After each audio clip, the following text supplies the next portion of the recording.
So hit us with that big, beautiful introduction. Have you ever thought that it would be better to be a pig than a fascist?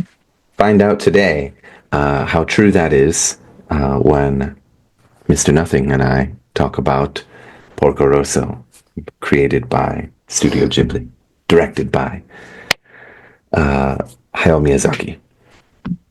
Yes, Porco Rosso, the Crimson Pig, which is a fun little translation there. Yeah, it's directed by Hayao Miyazaki. It's actually based on his earlier anime, Hikotai Jidai. It's a or a manga. It's based on a manga. It stars Shuichiro Moriyama, or in the English version, Michael Keaton, who was Batman and Beetlejuice, as well as Akio Otsuka as the dangerous American Donald Curtis. But in the American version, he is voiced somewhat bizarrely by Carrie Elwes, who was in The Princess Bride, as well as Robin Hood Men in Tights. So Interesting. yeah, very very interesting, very beautiful movie. Yeah, much better than I was expecting. It's one of the few uh, Ghibli movies that people don't really talk about, and I was very pleasantly surprised. Yeah, I've only started watching Studio Ghibli movies. Ghibli. I keep mispronouncing it. I've only been watching them for the past year. I've only seen Ponyo, which is fun. My Neighbor Totoro, Spirit Away, which might be the best, and Princess Mononoke, which Mm. is god tier, I would say. An absolutely amazing story there. This is pretty good. This is probably on the level of My Neighbor Totoro. Pretty solid entry into Miyazaki's filmography, I would say. Yes, it's a little bit of a deep cut, but compared to the others, I would also like to recommend Kiki's Delivery Service. Very cute. I've seen all those movies, but Ponyo, I've never seen that one. That one is very cute. There's another Ghibli movie. Of course, there's the war one, Grave of the Fireflies, not Hayao Miyazaki's. That's devastating, of course. And then I think it's called Only Yesterday. That's made by, I think it's the same director as Grave of the Fireflies. Very good. Daisy Ridley plays the main character in the English version, which was translated and came out when Star Wars The Force Awakens released. So she couldn't go on the press tour for that because she had more important obligations. Hmm. Anyway, but if you really liked Princess Mononoke, you would love Nausicaa of the Wind, which is my favorite. But we're here to talk about Porco Rosso, not all of Hayao Miyazaki's works. So let's get started. The setting is some time between the two world wars, I believe. Yeah, it takes place in a on Earth, in a version of Earth. I think like all of the Studio Ghibli movies take place in a sort of parallel version of Earth. Like my headcanon is they all take place on the same planet, but at just different times when magic was or was not like known in some capacity. Right, right. And the main crux of the film, Porco Rosso, our crimson pig, the reason he's called that is because he is flying a World War One era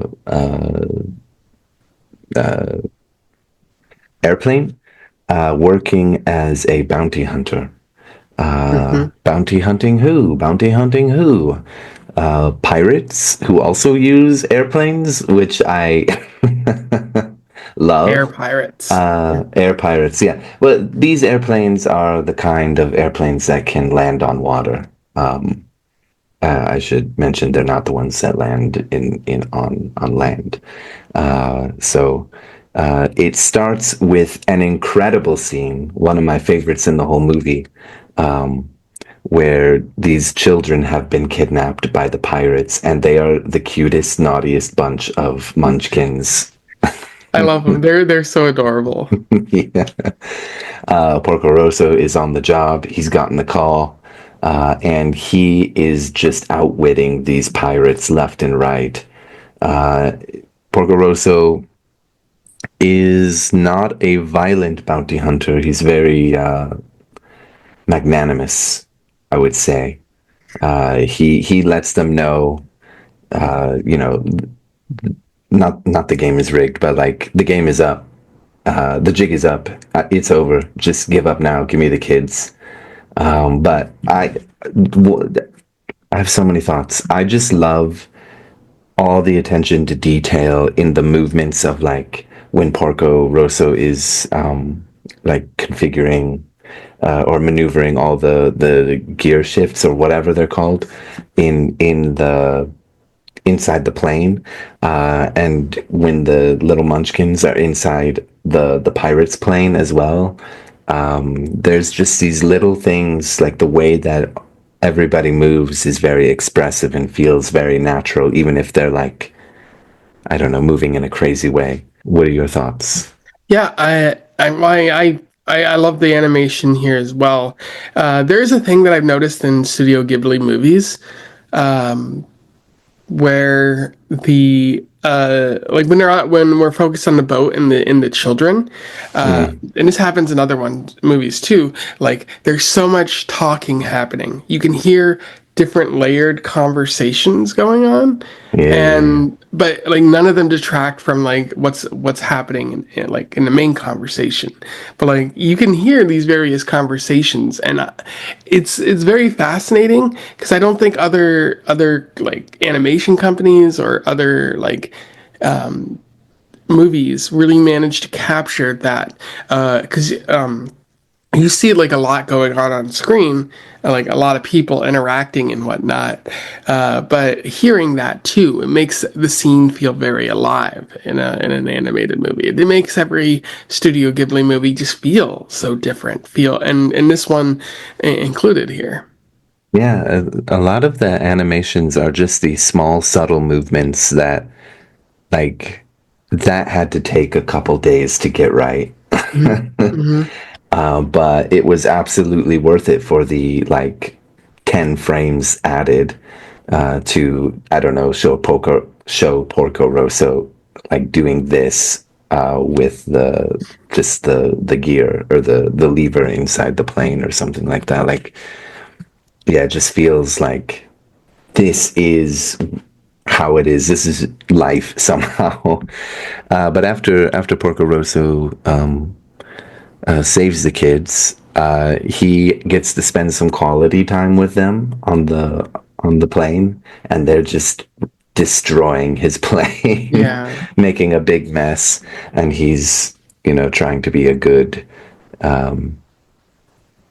not captor, but host for them before they get taken back to where they should be. Afterwards, he goes to a hotel where a beautiful woman. It's been a month since I watched it, I think. What is her name again? I I She's the don't singer. I don't remember her name. I know I think it's Gina. Tina. something like that. That's embarrassing. We should do better. But both of us forgot. But I think I'm gonna say Gina. And anybody watching this can correct us. Gina is there. She's singing. Everybody loves her. She is the star of this hotel entertainment. And she's beautiful. She's lovely. She's charming. She's friendly. And there is a gang, or yeah, there's a gang Hmm. inside. The Mamma Mias, I will call them. I forget what it's called. The Mama The mom. Ayudos. Oh, there we go. There we go. The Mama Ayutos. Hmm. I prefer the Mamma Mias, but the Mama Ayutos, they do not like Porco Rosso. No. He's a nuisance to them, but they feel quite confident that things are going to be okay for them because although Porco Rosso has been getting in their way, they have a new recruit, the American pilot. Would you like to tell us about Donald Curtis, Donald voiced by Curtis? the fabulous Carrie Elwes, but not in a very. I feel like this is a notoriety casting thing where like you have someone who's a big name, but they don't necessarily know how to voice act. Yeah, And so he's trying to put on like an American accent, and I'm pretty sure Carrie Elwes is American, but it doesn't sound like he knows the language I'm very pretty well. sure he's British. Yeah, he's trying to do like a good old boy Texas Southern accent, and it's not coming off well. It comes off a bit like jilted in a way, and which Yeah, doesn't happen for Michael Keaton. I watched the American version, the English version, but Michael Keaton sounds very Batman-esque a little bit as Porco Rosso, but his dialogue never feels natural, unlike Donald Curtis. it's interesting. I just watched the subtitled version because I don't know. I guess for um, subtitled movies or like yeah, movies that don't have a dub, like if I hear a dub in English and I hear that like Carrie Elwes's accent is not very good and feels forced, I will recognize it immediately. But if it's in another language that I don't understand, I have no idea if it's good or bad voice acting. Right. So that is my warning to you to always watch the subtitles. Hmm. And they think Donald Curtis is going to be their solution to the Crimson Pig. And the Crimson Pig, I keep calling him that. Porco Rosso has seemingly a very good relationship with Gina that goes back years and years. And there seems to be some history, some a little bit of a dark history that we see play out a little bit by little bit as the movie goes on, which I quite like. Um, We see that he was because during this time we hear that he was cursed to be a pig. Now, why does that yes, happen? We don't find out until later in the movie, but it might explain why Porco or Marco, as his real name is, why he seems to have this sort of negative outlook on the way the world is. right. Yeah, we are getting to see a whole lot of things. A very good through line for Hayao Miyazaki in all of his works, which we'll get to in a little bit. But I believe the next scene gets right into the action where Porco Rosso is on his way to Milan, as Hmm. I recall. I don't remember if the next scene we see is the fascists going through the town or No, no, it's a little bit later. Okay. Anyway, he's going to Milan, and lo and behold, Mr. Americano is on his way, trying to shoot him down, and succeeds. that was a very cool scene. Yeah, it was a great scene. Yeah, it was a very like very well animated. I didn't notice any bad frames of animation or anything at all. Like this is a kind of a flawless sort of flawless Yeah, it was scene there. really great action in the whole movie. To be honest, it's very intense every time there is like a chase scene or whatever. The fight later on also pretty good. Porco Rosso survives. He manages to hide on an island. He has been hiding on an island in a secluded beach Mm-hmm. that you have to very carefully fly your way through or sneak your way through to. Yeah, and yeah, Porco Rosso sits on his beach, listening, waiting for a call to for his next mission. But he heads to town and finds his mechanic looking for a new build for because he's got one job. All he can really do is bounty hunting. He doesn't want to. He doesn't really want to work for the government and work for the military because of some trauma related to the past that he's had in World War One, but also the fascists are coming to power in Italy, and he's not interested in that. And that scene is much later, but Porco Rosso says it's better to be a pig than a fascist, Mm-hmm. Yeah. Yeah. which is a great line. The mechanic has a. It's not his daughter. It's his granddaughter, right? Theo. Yep. Uh, Theo, the best character in the his name is movie. Piccolo. Oh, Piccolo. Yeah, Piccolo has a granddaughter, Fio, who is an upstart. No, not upstart. That sounds offensive. Up and coming mechanic herself and engineer, a plane engineer, aeronautical engineer. She's only 17, which makes some of this movie a little bit creepy and weird, Mm-hmm. but I think Fio has enough self-respect and dignity that I can and sort of focus on her passions that she's not really so sexualized as some of the males in the movie do to her. We can talk about that when it really comes up. But yeah, Fio introduces herself. Porco Rosso wants nothing to do with her designs.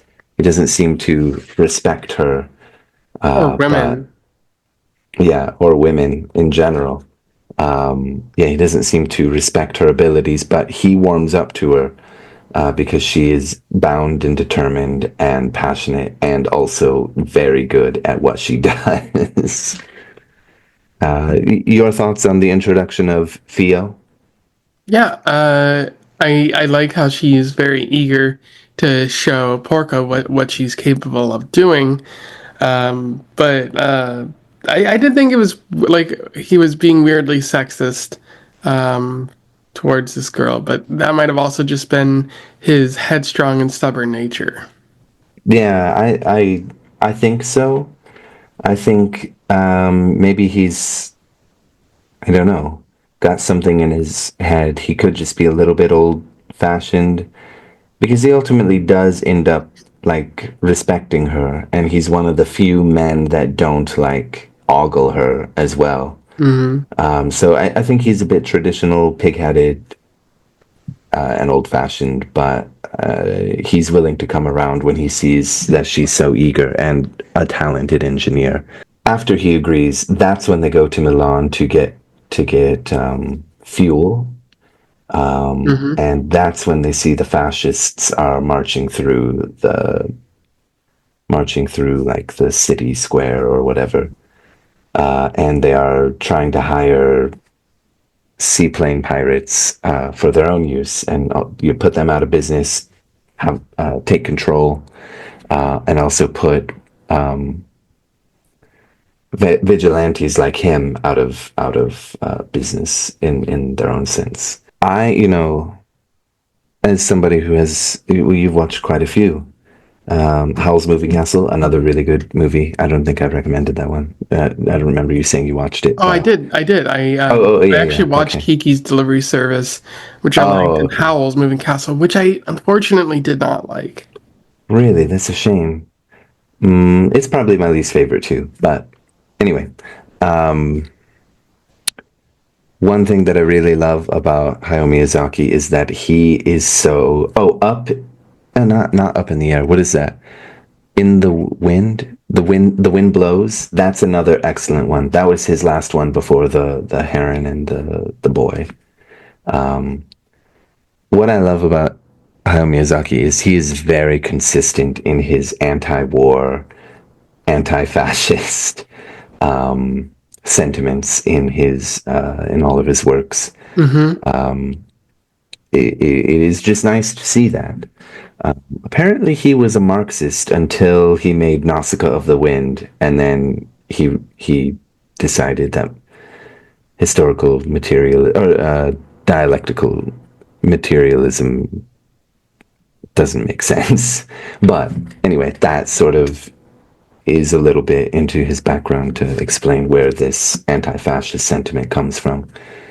And of course, naturally, when Spirited Away won an Oscar, he did not attend to protest again.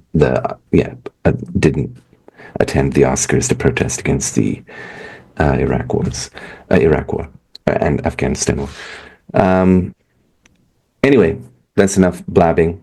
If you have something else you want to say about the oeuvre The and old the crones themes. are funny. Like that, Oh yeah, yeah, yeah.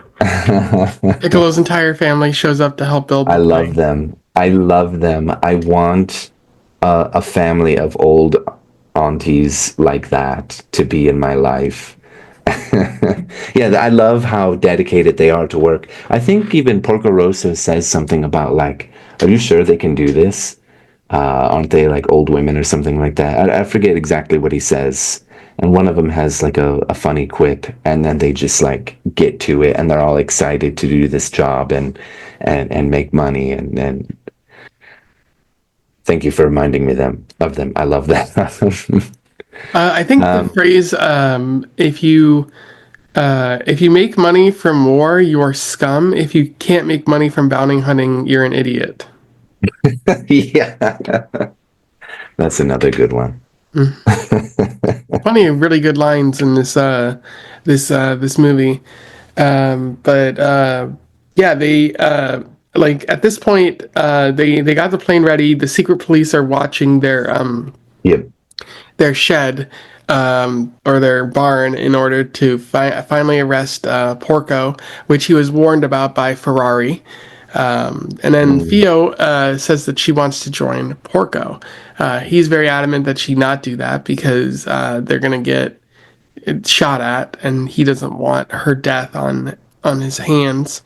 mm, And again, we later learned that he's experienced quite a bit of death in war. So you know he's unwilling to expose someone so young to that sort of thing.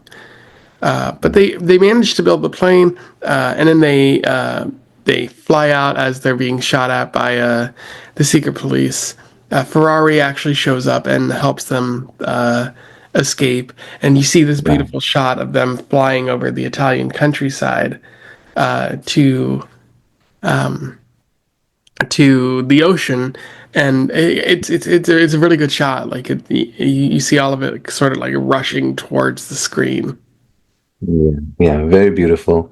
At this point, they fly back to his island, right? Hmm. But all the pirates and the not the military, oh my gosh, the gang are there as well, and they're looking to get revenge on him. Uh, Before that Man, happens, Donald is trying to make the moves on Gina, oh and yeah, she's not really interested. And yeah, Porco flies over and she swoons, and Donald's like, "You like him? You don't like me?" And she just pushes him to the side, which upsets Donald because he didn't get the woman, but also the man that he thought that he had shot down is still out there. yeah, that's right. I really like the that rejection scene as well. I guess then when they get to the island, Theo does take notice. Also, Theo's little trap door space is very cute, and I love it. Mm-hmm. Everything about everything in this movie is very cute. But they get to the island, his secret hideaway. They ogle the pirates and everyone ogle Theo for her, yeah, youth and beauty, and then they're sort of impressed by her mind because they're about to destroy Porco Rosso's plane again, and she convinces them not to. If I remember right, next then the American comes down a crack and challenges Porco Rosso. Yeah. Um, Donald puts his money on the line, and Porco puts Theo on the line because Yeah, he's like, you can't have both Gina and Theo. choose one. Yeah. Yeah. But So at that point, he then goes on to they're talking, and Theo and Porco, and he's talking about his transformation and what happened that yeah, day, and it's very ethereal. Um, yeah, that is the perfect word for it. I'll let you describe it. no, you can go ahead and describe it.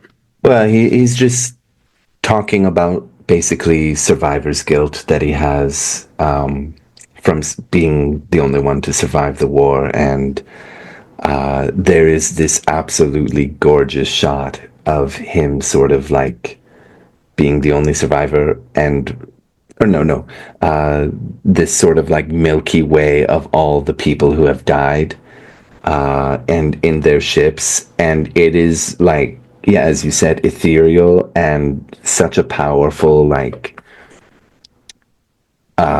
sort of metaphor for the loss of life, and the senselessness of it, and also just like not the beauty of war, but just like there's so much beauty in this world, but I don't know, like I'm losing my thought here, but No, I get it. that image was so beautiful, but it's marred by the fact that there's so much death that was senseless. These people didn't need to die, and it's like these contrasting feelings that, yeah, come to Porco Rosso have affected him greatly. Show that he is horribly scarred by war, and I suppose in this sense, because he's the survivor, this transformation is the metaphor for the damage that going through war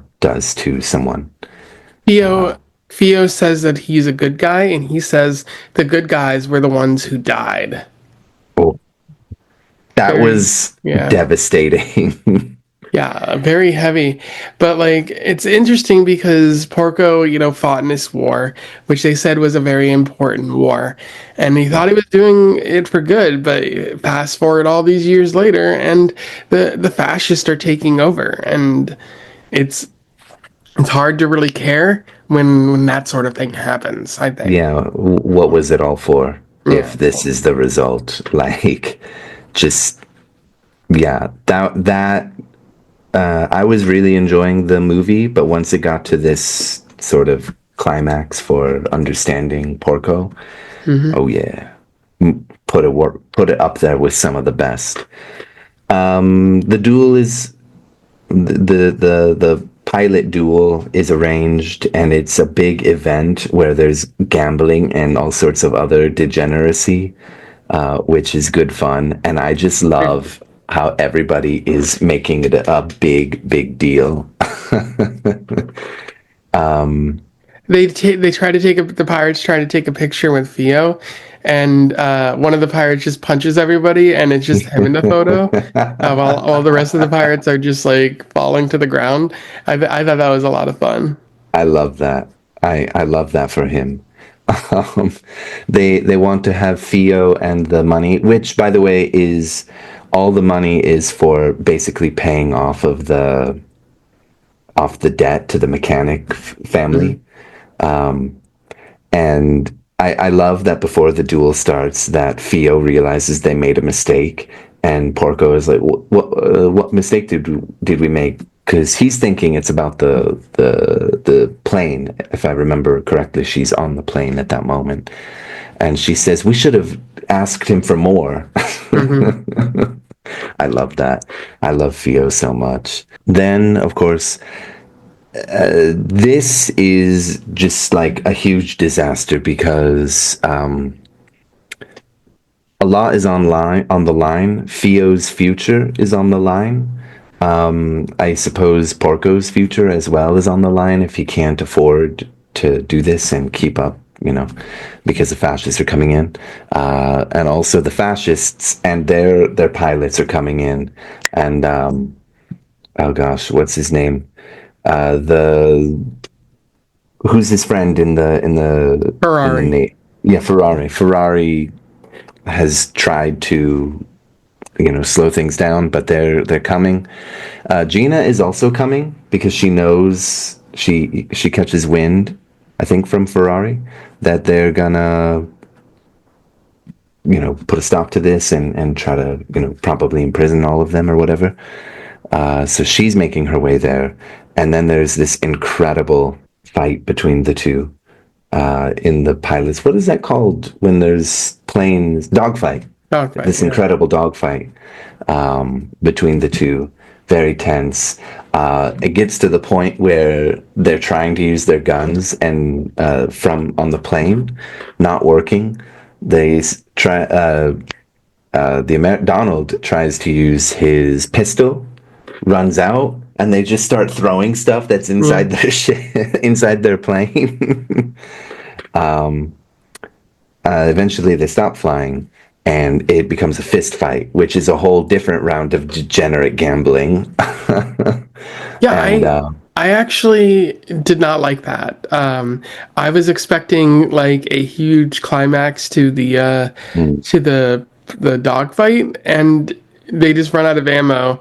And or I thought at least like they would settle their differences, and then like they would face off against the Italian military, and then yeah, like yeah, yeah. there'd be a huge like gunfight there. But yeah, that doesn't happen. It's just a silly little fist fight, which is barely Yeah, saved. well, to be fair, if it went like that, I wasn't quite expecting that. That does sound interesting, but I think it would kind of go against the theme of the movie to some extent. I mean, like it is sort of anti-fascist, but it is, I don't know, anti-war, anti-fighting kind of thing, Hmm. calling for peace, sort of. So, but I agree that it was a little bit of a letdown for the resolution. I would have expected something more. I do like how much they were just wailing on each other, and their faces are all distorted. It felt Um, impactful yeah, yeah, for an yeah. animated movie. Yeah. Yeah. Gina shows up, tells them, "You got to get out of here." Everyone bails. What's her name? Theo gives. Oh no, I guess Donald lost because he stayed in the water Hmm. longer. So the debts were paid. And more importantly, Theo gives, what's his name? Porco Rosso a kiss. Donald and Porco Rosso see each other just before they're gonna like give the others time and like distract the Air Force. But Donald says, "Hey, what's wrong with your face?" Which gives the impression that possibly he's either blushing heavily because he's been kissed by this pretty young thing, or has turned back into human. Maybe he has healed from his wounds now that he has fought for something right, right? Yeah. Like I think saving Theo, Theo's kiss like makes him a beautiful prince again. probably. But I would think so because he saved Theo from this ridiculous wager to marry a ridiculous, horrible human being. Hmm. He's a movie star too, right? Back in the Yeah, States. yeah. Yeah, Oh, he's yeah, about yeah. to be. And then in the epilogue, we see that he's become a Hollywood star. Yeah, and then we just see the future sort of. Theo is in charge. I suppose Grandpa has passed, maybe Curtis is an actor. Donald Curtis is an actor. The pirates keep going to the hotel. Uh, Porco and Gina get together, maybe. Maybe, yeah. It's heavily implied, but it's never really said. I Yeah, thought it was weird to do the end of the movie as just like a quick epilogue like this, but yeah. that's what they decided to do. That's why they pay Hayao Miyazaki and not us. Yeah.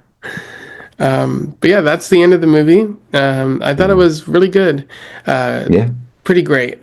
I do like the steady undercurrent of war and fascism, where yeah, like if you pay attention to that, you understand more about Porco.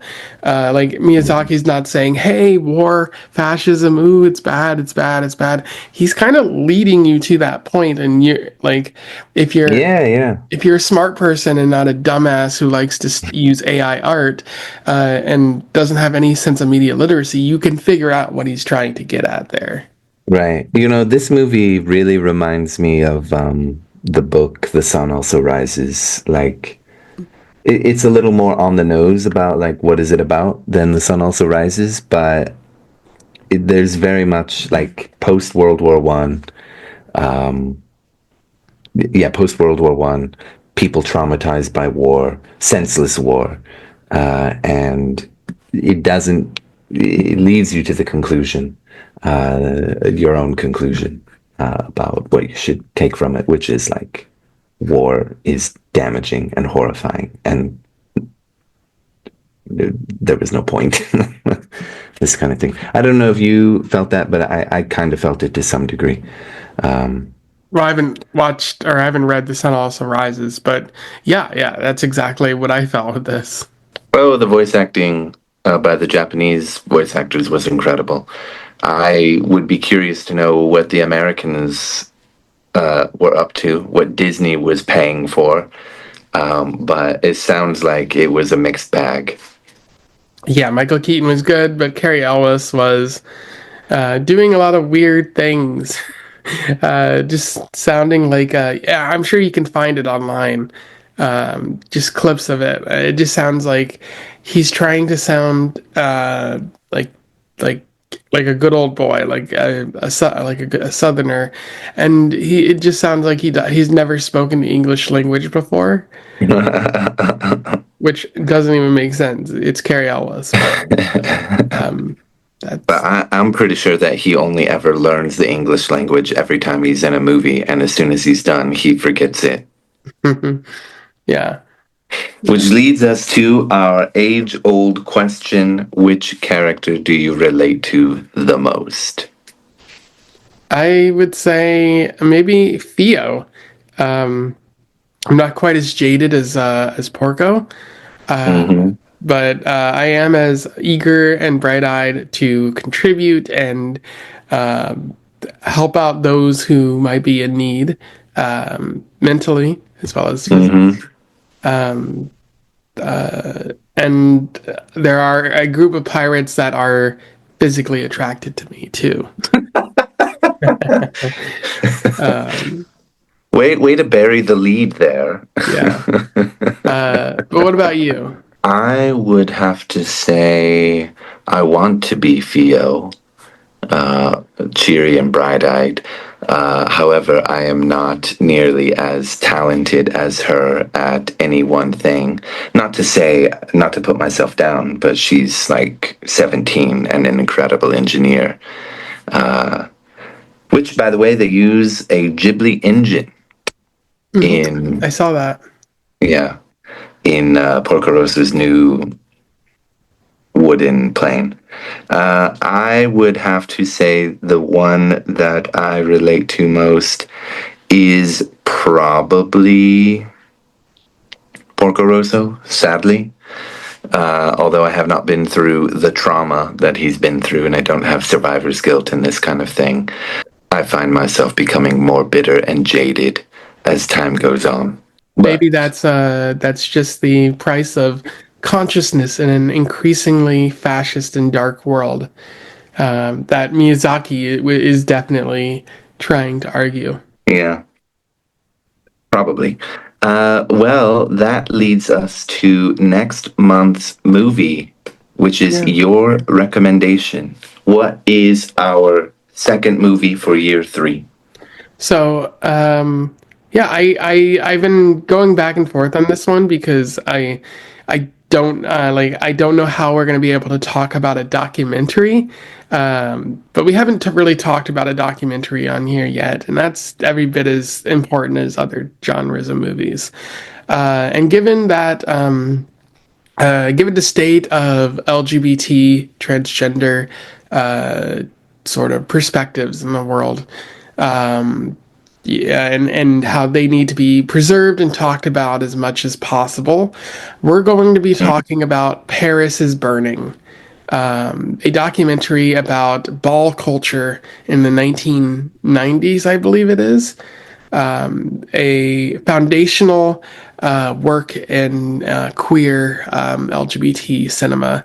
So, yeah. Have you ever heard of this before? Nope. Then you're in for a real treat based on what I know about it. I haven't seen it either, but I know that it's again it's foundational and there's a lot of it's very well critically received. So Mm, not trying to guide your opinion or anything, but we'll see what you think about it and then in the next month. sounds good. It probably would have been better to talk about it in June, but yeah, you have the movie for June, so Yeah. Well, we're only allowed to watch LGBT movies in the month of June. It's against the law otherwise. yeah. Well, anyways, that's the movie for next month. We very much enjoyed Porco Rosso. Definitely recommend it to you out there. If you have any thoughts on this movie or you want to comment on our review, let us know in the comments below. We would love to hear from you. And also feel free to subscribe to Lucas's channel. There's a link to it in the description, I believe. And like, share, and subscribe to my channel as well. It helps, raise awareness of this movie if people haven't seen it, or Hayao Miyazaki, which a lot of people might know about. He's a very well-known director, very celebrated, accoladed, and whatnot. And until then, we wish you the best of luck in your weird and pig piloting travels. Farewell. Farewell.